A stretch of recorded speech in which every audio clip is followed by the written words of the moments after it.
അന്യദേശത്തു പരദേശിയായി മന്നിതിൽ കൂടാര വാസികളായി. അന്യദേശത്തു പരദേശിയായി മന്നിതിൽ കൂടാര വാസികളായി. ഉന്നതനാം ദൈവം ശില്പിയായി നിർമ്മിച്ച, ഉന്നതനാം ദൈവം ശില്പിയായി നിർമ്മിച്ച വന്നഗരത്തിനായി കാത്തുവാസിക്കുന്ന, വന്നഗരത്തിനായി കാത്തുവാസിക്കുന്ന ഭക്തരിൽ വിശ്വാസ ജീവിതം പോലിത്ര ഭദ്രമാം ജീവിതം വേറെയുണ്ടോ? ഭക്തരിൽ വിശ്വാസ ജീവിതം പോലിത്ര ഭദ്രമാം ജീവിതം വേറെയുണ്ടോ? സ്തോത്രം. പാട്ട് പാടണമെന്ന് ആഗ്രഹമുണ്ട്, മുന്നിലത്തെ ക്ലോക്ക് കാണുമ്പോൾ പാടാൻ പറ്റുന്നില്ല. സ്തോത്രം. തിരുവചന ചിന്തയിലേക്ക് ശ്രദ്ധ കൊണ്ടുവരാം. 1 യോഹന്നാന്റെ ലേഖനം 3-ാം അധ്യായത്തിൻ്റെ 1 മുതൽ 3 വരെയുള്ള തിരുവചന ഭാഗങ്ങളാണ് നാം ചിന്തിച്ച് യാത്ര ചെയ്തുകൊണ്ടിരിക്കുന്നത്. അതിൽ 1-ാം വാക്യത്തിൽ ദൈവാത്മാവ് രേഖപ്പെടുത്തിയിരിക്കുന്ന വാക്കുകൾ, കാൺമീൻ, നാം ദൈവമക്കൾ എന്ന് വിളിക്കപ്പെടുവാൻ പിതാവ് നമുക്ക് എത്ര വലിയ സ്നേഹം നൽകിയിരിക്കുന്നു, അങ്ങനെ തന്നെ നാം ആകുന്നു. നമ്മൾ അല്പാൽപമായിട്ട് ചിന്തിച്ച് യാത്ര ചെയ്തതാണ് ഇതെല്ലാം. ദൈവമക്കളാക്കി നമ്മെ തീർക്കുവാൻ ദൈവം ചെയ്തതായ പ്രവർത്തികൾ തിരുവചനത്തിൽ ആദ്യം മുതൽ അവസാനം വരെ സവിസ്തരമായി അത് രേഖപ്പെടുത്തിയിട്ടുണ്ട്. എന്നാൽ യേശുക്രിസ്തുവിന്റെ ജനനത്തെ കുറിച്ച്, ജനിക്കുന്നതിന് 400 വർഷത്തിലധികം മുൻപ് യെശയ്യാ പ്രവാചകൻ രേഖപ്പെടുത്തി വെച്ചു. ആ 7-ാം അധ്യായത്തിന്റെ 14-ാം വാക്യം, യേശുക്രിസ്തുവിന്റെ ജനനം. കന്യക ഗർഭിണിയായി ഒരു മകനെ പ്രസവിക്കും. എത്ര വർഷങ്ങൾക്ക് മുൻപ്? 400-ലധികം വർഷങ്ങൾക്ക് മുൻപ്. അതെപ്പോൾ നിവർത്തീകരിക്കപ്പെട്ടു? ഇന്നേക്ക് 2000-ൽ പരം വർഷങ്ങൾക്ക് മുൻപ് അത് നിവർത്തിയായി. സ്തോത്രം. ആമേൻ. യേശുക്രിസ്തുവിന്റെ ജീവിതത്തെ കുറിച്ച് അതേ പ്രവചന പുസ്തകത്തിൽ രേഖപ്പെടുത്തിയിട്ടുണ്ട്. യെശയ്യാ പ്രവാചക പുസ്തകം 11-ാം അധ്യായത്തിന്റെ 1 മുതലുള്ള തിരുവചന ഭാഗങ്ങളിൽ അത് സവിസ്തരമായി രേഖപ്പെടുത്തിയിരിക്കുന്നത് നമുക്ക് കാണുവാൻ കഴിയും. സ്തോത്രം. യേശുക്രിസ്തുവിന്റെ ജീവിതം എങ്ങനെയായിരിക്കുമെന്ന് അത് വളരെ കൃത്യമായി പഴയ നിയമപുസ്തകത്തിൽ രേഖപ്പെടുത്തിയിരിക്കുന്നത് അതുപോലെ നമ്മുടെ കർത്താവിൽ നിറവേറി. സ്തോത്രം. അടുത്തത് യേശുക്രിസ്തുവിന്റെ ക്രൂശ് മരണമാണ്. അത് നമ്മൾ സാധാരണ ചിന്തിച്ചു പോരുന്നതാണ്. യെശയ്യാ പ്രവാചക പുസ്തകം 53-ാം അധ്യായം. അത് നമ്മൾ വായിക്കുന്ന തിരുവചന ഭാഗങ്ങളാണല്ലോ. എന്നാൽ അതിനകത്ത് തിരുവത്താഴ ശുശ്രൂഷയോടുള്ള ബന്ധത്തിൽ നമ്മൾ വായിക്കുകയും ധ്യാനിക്കുകയും ചെയ്യുന്ന തിരുവചന ഭാഗങ്ങളുണ്ട്. ഒന്ന് വായിച്ചേ, 4-5 വാക്യം. നമ്മുടെ രോഗങ്ങളെ അവൻ വഹിച്ചു, നമ്മുടെ വേദനകൾ അവൻ ചുമന്നു. നാമോ ദൈവം അവനെ ശിക്ഷിച്ചും അടിച്ചും ദണ്ഡിപ്പിച്ചുമിരിക്കുന്നു എന്ന് വിചാരിച്ചു. എന്നാൽ അവൻ നമ്മുടെ അതിക്രമ നിമിത്തം മുറിവേറ്റു, നമ്മുടെ അകൃത്യങ്ങൾ നിമിത്തം തകർന്നുമിരിക്കുന്നു. നമ്മുടെ സമാധാനത്തിനായുള്ള ശിക്ഷ അവന്റെ മേലായി, അവന്റെ അടിപ്പിടലുകളാൽ നമുക്ക് സൗഖ്യം വന്നു. ഈ തിരുവചനത്തിന്റെ നിവർത്തി കർത്താവായ യേശുക്രിസ്തു തന്റെ പരസ്യ ശുശ്രൂഷ സമയത്ത് നിവർത്തിക്കുന്നത് കാണുവാൻ കഴിയും. സ്തോത്രം. അത് തിരിച്ചറിയണമെങ്കിൽ മത്തായിയുടെ സുവിശേഷം 8-ാം അധ്യായത്തിന്റെ 16-17 വാക്യങ്ങൾ ചേർത്ത് ഒന്ന് വായിക്കണം. വൈകുന്നേരമായപ്പോൾ പല ഭൂതഗ്രസ്തന്മാരെയും അവന്റെ അടുക്കൽ കൊണ്ടുവന്നു. അവൻ വാക്കുകൊണ്ട് ദുരാത്മാക്കളെ പുറത്താക്കി സകല ദീനക്കാർക്കും സൗഖ്യം വരുത്തി. അവൻ നമ്മുടെ ബലഹീനതകളെ എടുത്തു വ്യാധികളെ ചുമന്നു എന്ന് യെശയ്യാ പ്രവാചകൻ പറഞ്ഞത് തന്നെ. അപ്പോൾ പഴയ നിയമത്തിൽ പറഞ്ഞതായ തിരുവചനത്തിന്റെ നിവർത്തി കർത്താവായ യേശു ക്രിസ്തു തന്റെ പരസ്യ ശുശ്രൂഷ സമയങ്ങളിൽ അത് നിവർത്തിച്ചു. അവിടെ എഴുതിയിരിക്കുന്ന വാക്ക് ശ്രദ്ധിക്കണം. അവൻ വാക്കുകൊണ്ട് ദുരാത്മാക്കളെ പുറത്താക്കി. ഗുസ്തി കാണിച്ചില്ലെന്ന്, ഗുസ്തി കാണിച്ചില്ല. സ്തോത്രം. സകല ദീനക്കാർക്കും സൗഖ്യം വരുത്തി. യെശയ്യാ പ്രവാചക പുസ്തകത്തിൽ ദൈവാത്മാവ് രേഖപ്പെടുത്തി വെച്ചിരിക്കുന്നത് കണ്ണടച്ച് വിശ്വസിക്കുവാൻ ഒരു വ്യക്തിക്ക് കഴിയുമെങ്കിൽ അത് ജീവിതത്തിൽ നിവർത്തീകരിച്ചു തരുവാൻ വിളിച്ച ദൈവം മതിയായവനെന്ന് ഹൃദയത്തിനകത്ത് ഒരു ബോധ്യമുണ്ടാകണം.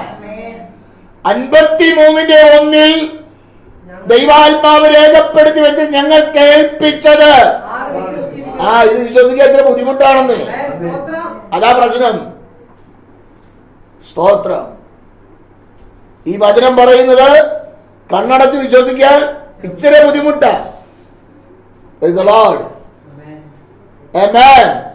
എന്നാൽ ഇന്ന് പറയുന്ന മിടുക്കന്മാരൊക്കെ ഒരു ദിവസം പറയും ഇതാണ് സത്യമെന്ന്.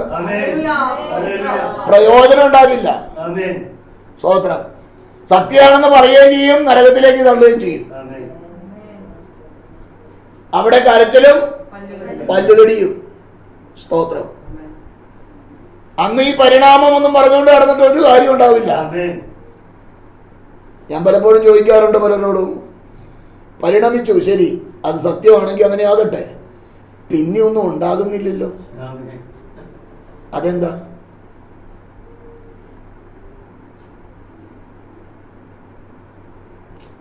ആളുകൾ പറയുന്ന, ചില മിടുക്കന്മാർ പറയുന്നത് എന്റെ അപ്പൻ കുരങ്ങനാണെന്നാ. ശരി, സമ്മതിച്ചു, നിന്റെ അപ്പൻ കുരങ്ങനാണെങ്കിൽ അങ്ങനെ ആയിക്കോട്ടെ, പിന്നെ ഒരു അപ്പൻ ഉണ്ടാകുന്നില്ലല്ലോ. അതെന്താ ഉണ്ടാകാത്തെ? പക്ഷെ മനുഷ്യന്റെ മക്കൾ ഉണ്ടാകുന്നുണ്ടല്ലോ ഇവിടെ.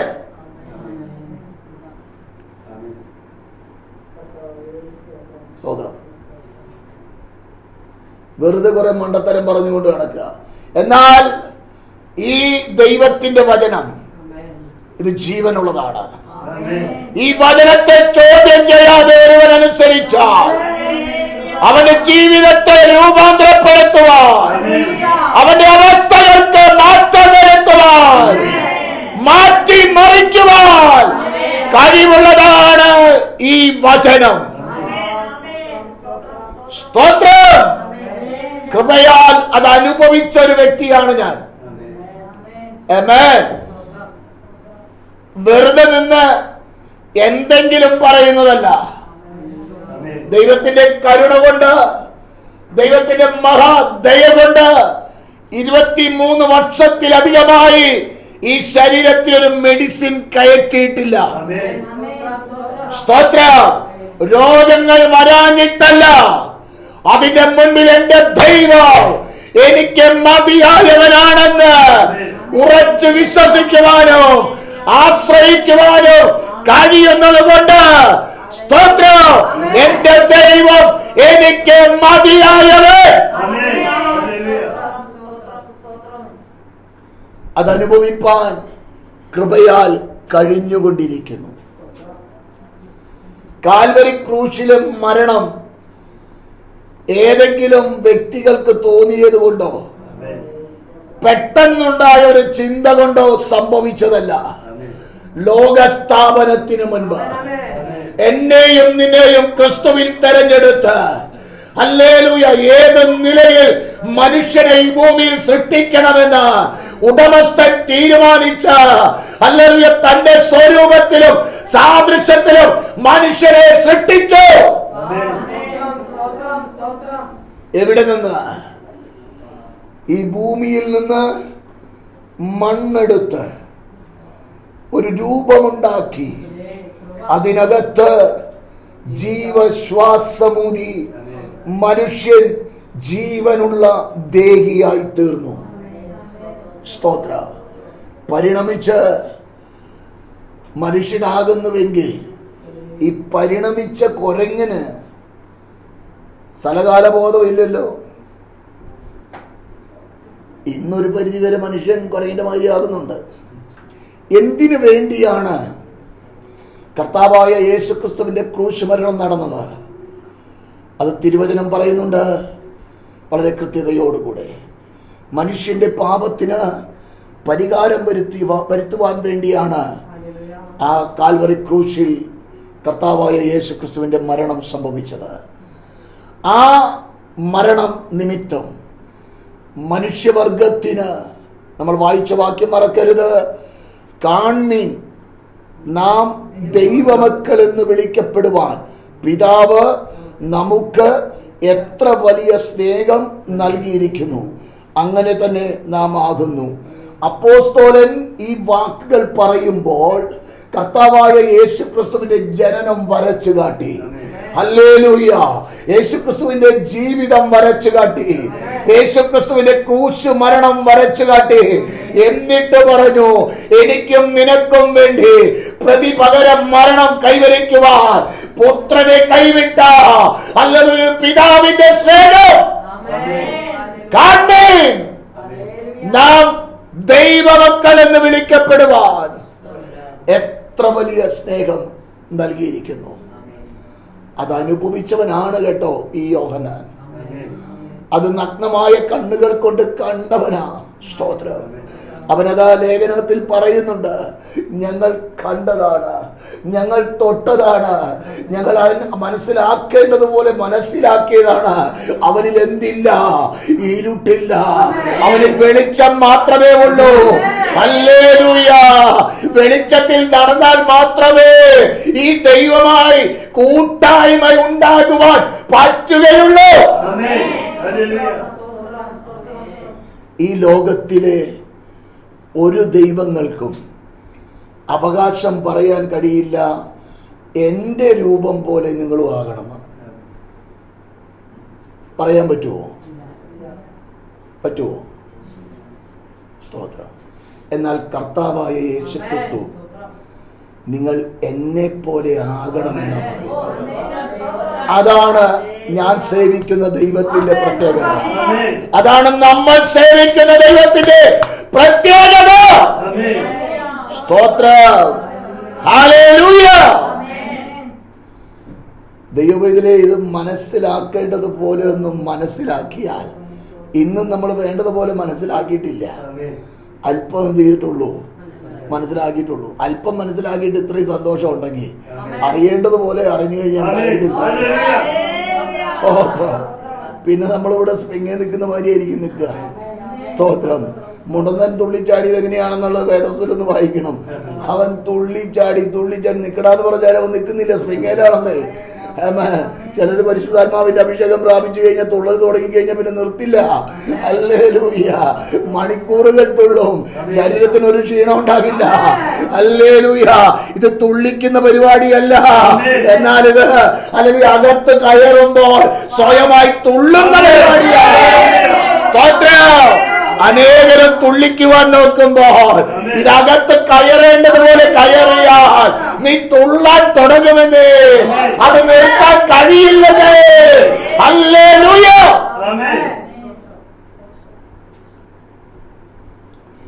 സ്തോത്രം.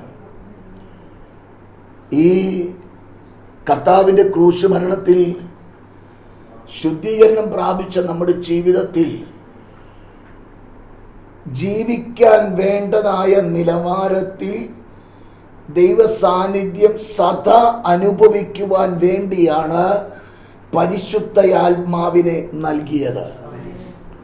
സ്തോത്രം. അതിന് വേദപുസ്തകം പറയുന്നത് പുത്രന്റെ ആത്മാവിനെ നൽകിയെന്നാണ് പറയുന്നത്. സ്തോത്രം. ആമേൻ. പുത്രന്റെ ആത്മാവ് പരിശുദ്ധാത്മാവ് രണ്ടും രണ്ടാണോ? അല്ലെന്ന്, ഇതെല്ലാം ഒന്നാ. സ്തോത്രം. അത് ചില ഇടങ്ങളിൽ സന്ദർഭത്തിനനുസൃതമായി കാര്യങ്ങൾ പറഞ്ഞിരിക്കുന്നേ ഉള്ളൂ. അപ്പോൾ ആ ആത്മാവ് അകത്തുണ്ടെങ്കിൽ ഹല്ലേലൂയ ഉണക്കമേ കൈപിടിച്ചുകൊണ്ട് നടക്കാൻ പറ്റില്ല. സ്തോത്രം. ആമേൻ. പരിശുദ്ധ ആത്മാവിനെ നൽകിയത് അനുദിന ജീവിതത്തിൽ ശരിയും തെറ്റും തിരിച്ചറിഞ്ഞ് മുൻപോട്ട് പോകുവാൻ വേണ്ടിയാണ്. ഹല്ലേലൂയ. ആത്മാവ് എവിടെയാ വസിക്കുന്നേ? സ്തോത്രം. ഒന്ന് വായിച്ചേ. കൊരിന്ത്യർക്ക് എഴുതിയ 1-ാം ലേഖനം 6-ാം അധ്യായത്തിന്റെ 19, 20 തിരുവചന ഭാഗങ്ങൾ. ദൈവത്തിന്റെ ദാനമായി നിങ്ങളിൽ ഇരിക്കുന്ന പരിശുദ്ധാത്മാവിന്റെ മന്ദിരമാകുന്നു നിങ്ങളുടെ ശരീരമെന്നും. ഒന്ന് ശ്രദ്ധിക്കണേ, ഒന്ന് നിൽക്കണേ. ദൈവത്തിന്റെ, അപ്പോൾ പരിശുദ്ധ ആത്മാവിനെ നമുക്ക് നൽകിയത് ദാനമായിട്ടാ. നമ്മുടെ മിടുക്കുകൊണ്ട് കിട്ടിയതല്ല. ദൈവം നമ്മോട് കരുണ തോന്നി, അല്ലെങ്കിൽ ദയ തോന്നി, അല്ലെങ്കിൽ കൃപ തോന്നി ദാനമായി പുത്രന്റെ ആത്മാവിനെ നമ്മിലേക്ക് അയച്ചു. സ്തോത്രം. ഇനി അടുത്ത് വായിച്ചു. പരിശുദ്ധാത്മാവായി ദൈവത്തിന്റെ ദാനമായി നിങ്ങളിൽ ഇരിക്കുന്ന പരിശുദ്ധാത്മാവിന്റെ മന്ദിരമാകുന്നു നിങ്ങളുടെ ശരീരമെന്നും. മന്ദിരം, അതിനകത്ത് അഴുക്കുണ്ടാകുമോ?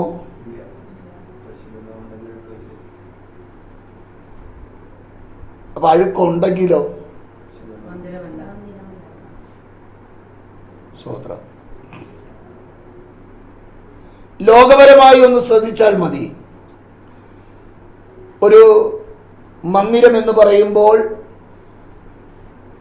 വിശുദ്ധിയോടുകൂടെ സൂക്ഷിക്കുന്ന ഒരു സ്ഥലമാണ്. അതും ഇതുമായിട്ട് ഒത്തിരി അന്തരമുണ്ട്. ഞാൻ പെട്ടെന്ന് മനസ്സിലാകാൻ വേണ്ടി പറഞ്ഞതേ ഉള്ളൂ. അവിടെ ആയിരിക്കുന്നത് ജീവനില്ലാത്ത, ഒരു പ്രയോജനവും ഇല്ലാത്ത ഒന്നാണ് അവിടെ ഇരിക്കുന്നത്.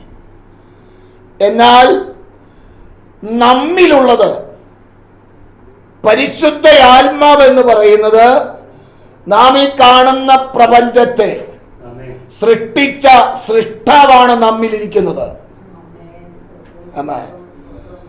ആ ദൈവ സാന്നിധ്യത്തിൽ നമ്മൾ യാത്ര ചെയ്യുന്നുവെങ്കിൽ എങ്ങനെയാകണം എന്ന് കഴിഞ്ഞ ദിനങ്ങളിൽ ചിന്തിച്ചതായ ചിന്തകളുമായി ഒന്ന് താരതമ്യപ്പെടുത്തിയാൽ മതി. സ്തോത്രം. ഒന്നും കൂടെ കടത്തി പറയാം. സ്വർഗത്തിൽ പോകണം എന്ന് ആരെങ്കിലും ആഗ്രഹിക്കുന്നെങ്കിൽ ഈ വചനം പറയുന്നത് അനുസരിക്കണം. ഞാൻ പറയുന്നതല്ല അനുസരിക്കേണ്ടത്, ഈ വചനം പറയുന്നത് അനുസരിക്കണം. വചനം പറയുന്നത് അനുസരിച്ചില്ല എങ്കിൽ കുഴപ്പമൊന്നുമില്ല, സ്വർഗത്തിൽ കാണില്ല. അതെന്റെ ഭാഷയിൽ പറഞ്ഞാൽ സ്വർഗത്തിൽ പോകണമെങ്കിൽ മാത്രം ഈ വചനം അനുസരിക്കുക. അതല്ല എങ്കിൽ നിനക്ക് ഇഷ്ടമുള്ളതുപോലെ എന്ത് ചെയ്യാം. പേടിച്ച്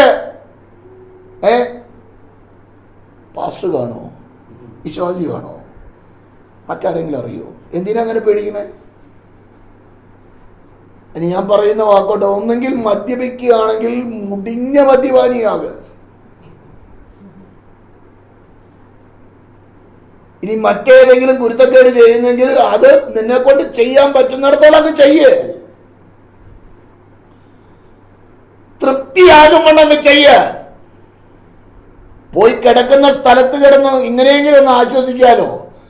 ലഭിച്ച ആയുസ് ഞാൻ എന്ത് ചെയ്തു? ലഭിക്കുന്ന സമയം തക്കത്തിൽ ഉപയോഗിച്ചില്ല എങ്കിൽ,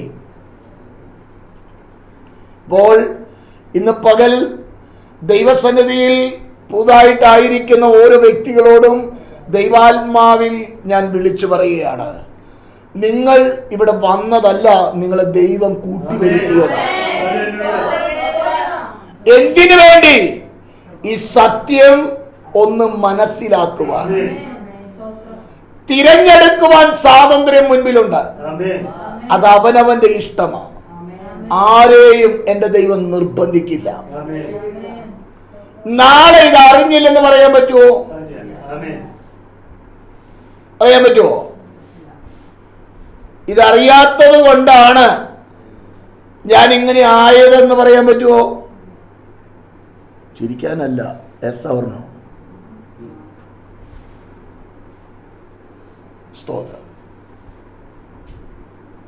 ഈ സത്യം അറിഞ്ഞെങ്കിൽ തീരുമാനിപ്പാൻ സ്വാതന്ത്ര്യം നിങ്ങൾക്കാണ്.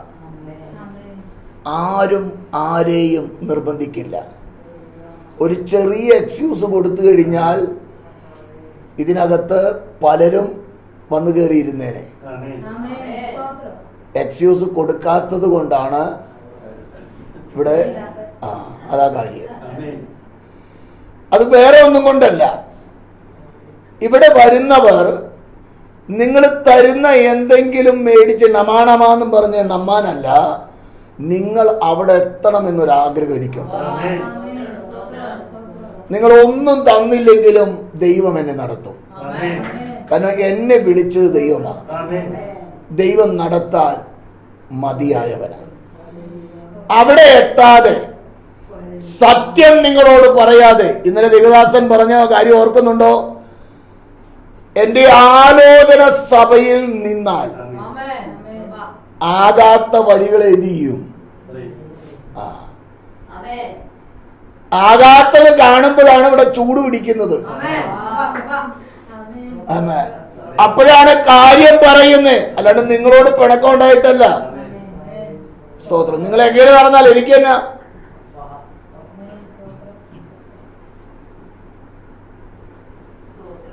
എങ്ങനെ നടന്നാലേ എനിക്ക് തന്നെ. പക്ഷെ ഒരുവൻ കണക്ക് ചോദിക്കും.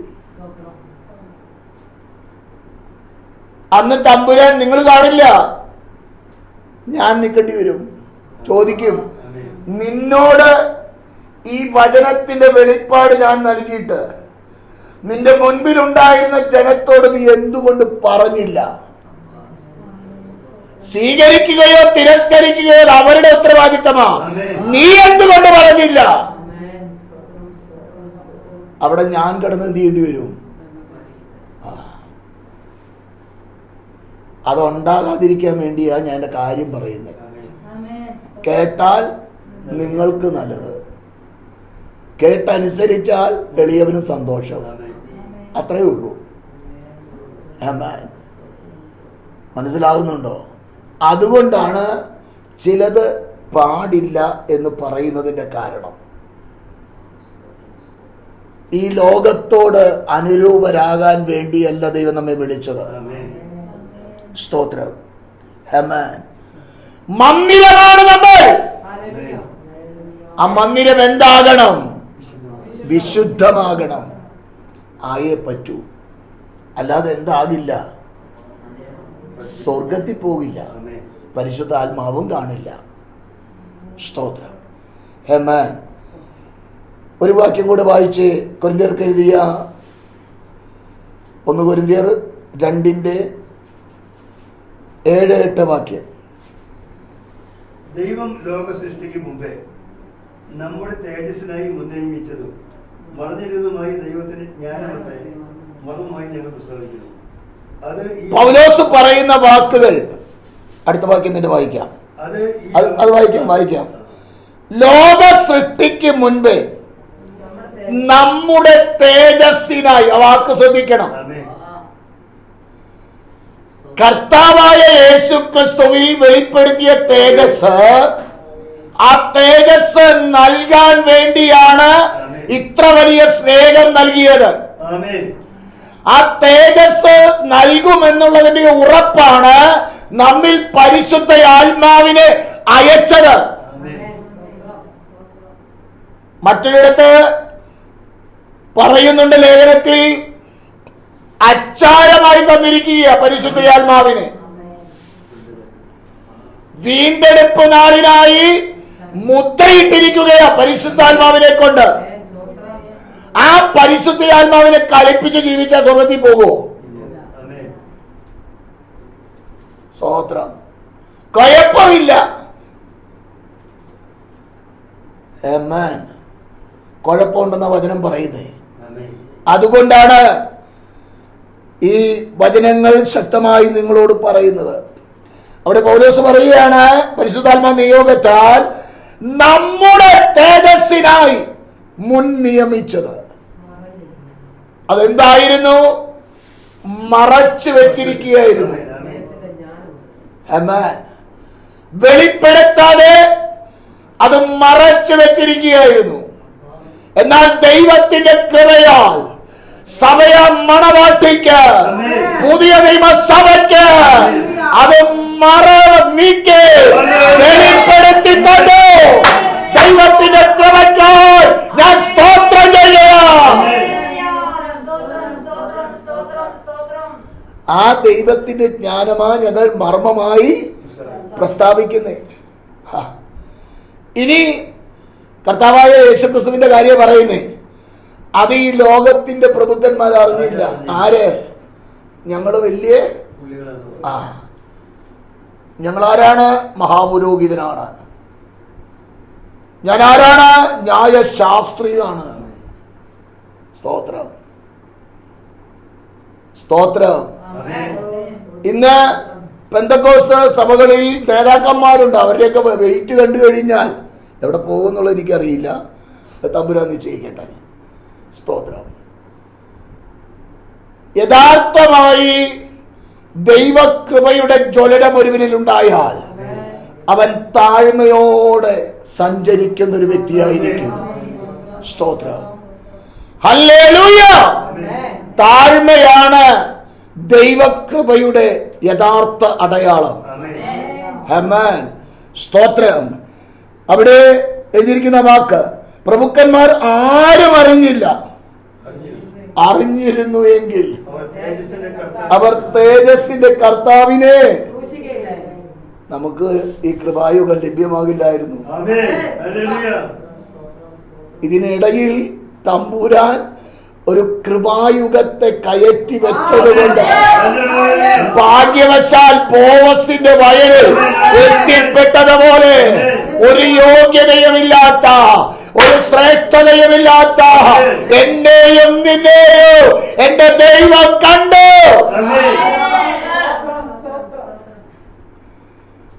സ്തോത്രം. ഈ രൂത്തിനോട് അമ്മായിയമ്മ പറഞ്ഞു കൊടുക്കുന്ന ഒരു വാക്കുണ്ട്, നീ ശരിക്ക് ദൃഷ്ടി വെച്ച് അവിടെ ജോലി ചെയ്യുന്ന ജോലിക്കാര് പോകുന്നത് നോക്കി എന്ത് ചെയ്യണം? അവരുടെ പിന്നാലെ പോണം. സ്തോത്രം. അമ്മായിയമ്മ പറഞ്ഞു കൊടുക്കുന്ന കാര്യമാണ്. നീ വേറെ ഒരുത്തിലേക്ക് എന്ത് ചെയ്യണ്ട? പോകണ്ട. ബോവസ് കണ്ടപ്പോഴും എന്താ പറഞ്ഞേ? നീ ഇനി വേറെ ഒരിടത്തേക്കും പോകണ്ട, നിനക്കുള്ളത് ഇവിടെ ഉണ്ടെന്ന്. ഒരു ദൈവ പൈതലായി തീർന്നാൽ നിനക്ക് എന്തുണ്ട്? എല്ലാം വേണ്ടതെല്ലാം എവിടെയുണ്ട്? ഈ തോട്ടത്തിനകത്തുണ്ടെന്ന്. അത് നൽകിത്തരാൻ അവൻ മതിയായവനാണെന്ന്. പക്ഷെ ബോവസിനോട് ചേർന്ന് നടക്കണം. ബോവസിനോട് മുഷ്ക് കാണിക്കരുത്. മുഷ്ക് കാണിച്ച് എന്നാ കുഴപ്പം? എന്നാ ഉശിരി മൂക്കുമ്പോ ചോദിക്കുന്ന ചോദ്യമാണ്, ഇപ്പൊ എന്നാ കുഴപ്പം? സ്തോത്രം. ഒരു തീരുമാനം ഹൃദയത്തിൽ എടുത്താൽ ആ തീരുമാനത്തിൽ ഉറച്ചു നിൽക്കണം. തേജസ്സിന്റെ കർത്താവിനെ അവർ എന്ത് ചെയ്തു? ക്രൂശിച്ചു. എന്തിനു വേണ്ടി? നമുക്ക് തേജസ് നൽകുവാൻ. അതിനോട് ചേർത്തൊരു വാക്യം കൂടെ വായിച്ചോ, ഞാൻ പെട്ടെന്ന് നിർത്താം. 1 പത്രോസിന്റെ ലേഖനം 1-ാം അധ്യായത്തിന്റെ 21-ാം വാക്യം, നിങ്ങളുടെ വിശ്വാസവും പ്രത്യാശയും ദൈവത്തിൽ വെച്ചുകൊള്ളേണ്ടതിന് ദൈവം അവനെ മരിച്ചവരുടെ ഇടയിൽ നിന്ന് എഴുന്നേൽപ്പിച്ച് അവന് തേജസ് കൊടുത്തിരിക്കുന്നു. അവിടെ ഒരു പദം എന്നെ ഈ വചനഭാഗം ധ്യാനിച്ചപ്പോൾ ചിന്തിച്ചു. മരിച്ചവരുടെ ഇടയിൽ നിന്ന് ഉയർപ്പിച്ചെന്നല്ല അവിടെ എഴുതിയിരിക്കുന്നത്. 1 പത്രോസ് 1:21 മരിച്ചവരുടെ ഇടയിൽ നിന്ന് ഉയർപ്പിച്ചു എന്നല്ല അവിടെ എഴുതിയിരിക്കുന്നത്. എന്ത് ചെയ്തു? എഴുന്നേൽപ്പിച്ചു. എഴുന്നേൽപ്പിച്ചു. അപ്പോൾ ഉറങ്ങിക്കിടക്കുന്ന ഒരു വ്യക്തിയെ എഴുന്നേൽപ്പിക്കുന്നത് പോലെ കർത്താവിനെ എന്ത് ചെയ്തു? എഴുന്നേൽപ്പിച്ചു. സ്തോത്രം. ഉയർപ്പിച്ചു എന്നല്ല അവിടെ എഴുതിയിരിക്കുന്നത്. ആ പദം നിങ്ങൾ ശ്രദ്ധിക്കണം. പല ആവർത്തി എത്രയോ പ്രാവശ്യം വായിച്ചിട്ടുള്ളതാണ്. ഇന്നാണ് എൻ്റെ ബാറ്ററി ഒന്ന് തെളിഞ്ഞത്. ആ വചനത്തിന് മുന്നിൽ പെട്ടെന്ന് ഈ പദം എന്നെ ചിന്തിപ്പിച്ചു. എഴുന്നേൽപ്പിച്ചു. എന്തിനു വേണ്ടി? എന്റെയും നിന്റെയും വിശ്വാസം കർത്താവായ യേശു ക്രിസ്തുവിൽ വെച്ചുകൊള്ളേണ്ടതിന്. അതിന്റെ അർത്ഥം എന്നാ? ഹല്ലേലൂയ. ദൈവമൈതലേ, മനുഷ്യവർഗമേ, ഒരു ഉയർപ്പുണ്ട്. മരണാനന്തരം ഒരു ജീവിതമുണ്ട്. മരിച്ചതിന് ശേഷം ഏതെങ്കിലും ജീവിയായല്ല നീ ഉയർക്കുന്നത്. നീ ഭൂമിയിൽ എങ്ങനെയായിരുന്നുവോ അതേ ശരീരത്തെ, അതേ രൂപത്തെ തേജസ്സുള്ളവരായി നീ ഉയർത്തുകയാ. അതിനു വേണ്ടിയാണ് എന്നെയും നിന്നെയും ദൈവ മക്കളാക്കി തീർത്തത്. സ്തോത്രം.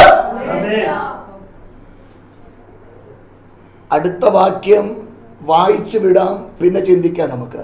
അവനിൽ ഈ പ്രത്യാശയുള്ളവൻ. ആരിൽ? ക്രിസ്തുവിൽ ഈ പ്രത്യാശ ഉണ്ടെങ്കിൽ, ഉയർക്കുവാനുള്ള പ്രത്യാശ നിന്നിലുണ്ടെങ്കിൽ മതി, ഇല്ലെങ്കിൽ വേണ്ട. ഉണ്ടെങ്കിൽ എന്ത് വേണം? അവൻ ആര്? ക്രിസ്തു.